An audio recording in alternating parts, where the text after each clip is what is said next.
et Lucifer déchu, le diable accusateur vaincu, il cherche à te tromper.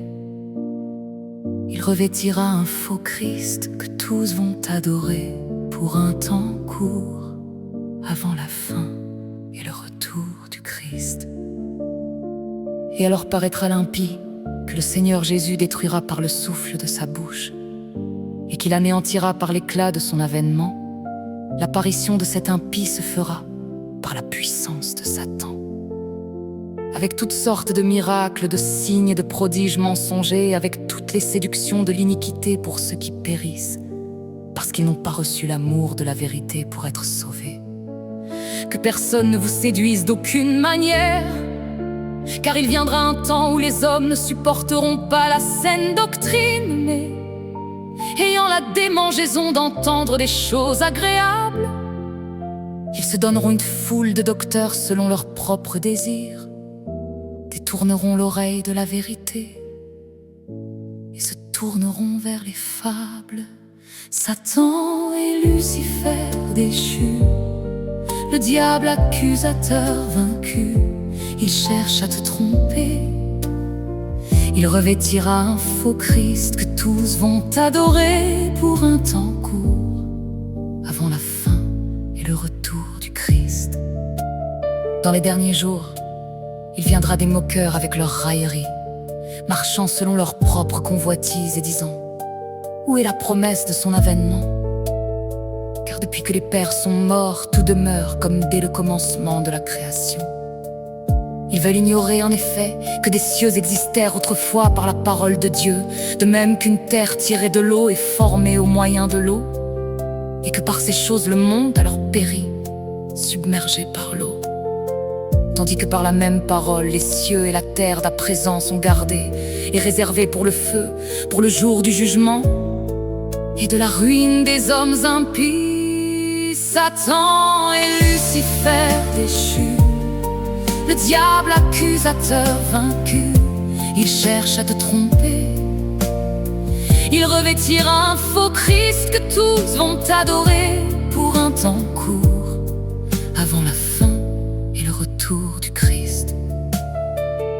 Mais il est une chose, bien-aimée, que vous ne devez pas ignorer, c'est que devant le Seigneur, un jour est comme 1000 ans, et 1000 ans sont comme un jour. Car il faut que l'apostasie soit arrivée auparavant, et qu'on ait vu paraître l'homme du péché, le fils de la perdition. L'adversaire qui s'élève au-dessus de tout ce qu'on appelle Dieu ou de ce qu'on adore, jusqu'à s'asseoir dans le temple de Dieu, se proclamant lui-même Dieu. Il fera une solide alliance avec plusieurs pour une semaine, et durant la moitié de la semaine, il fera cesser le sacrifice et l'offrande. Le dévastateur commettra les choses les plus abominables, jusqu'à ce que la ruine et ce qui a été résolu fondent sur le dévastateur.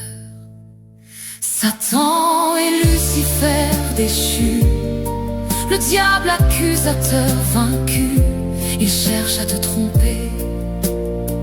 Il revêtira un faux Christ que tous vont adorer pour un temps court, avant la fin et le retour du Christ.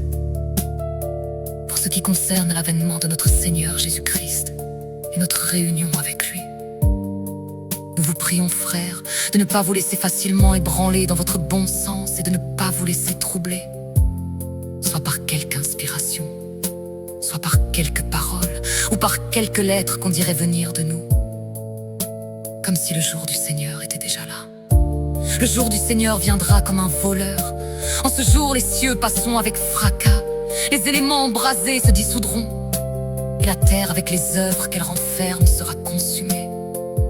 Puisque donc toutes ces choses doivent se dissoudre, elles ne doivent pas être la sainteté de votre conduite et votre piété, tandis que vous attendez et hâtez l'avènement du jour de Dieu, à cause duquel les cieux enflammés se dissoudront et les éléments embrasés se fondront. Mais nous attendons, selon sa promesse, de nouveaux cieux et une nouvelle terre où la justice habitera. Satan et Lucifer déchus, le diable accusateur vaincu, il cherche à te tromper. Il revêtira un faux Christ que tous vont t'adorer pour un temps court, avant la fin et le retour du Christ.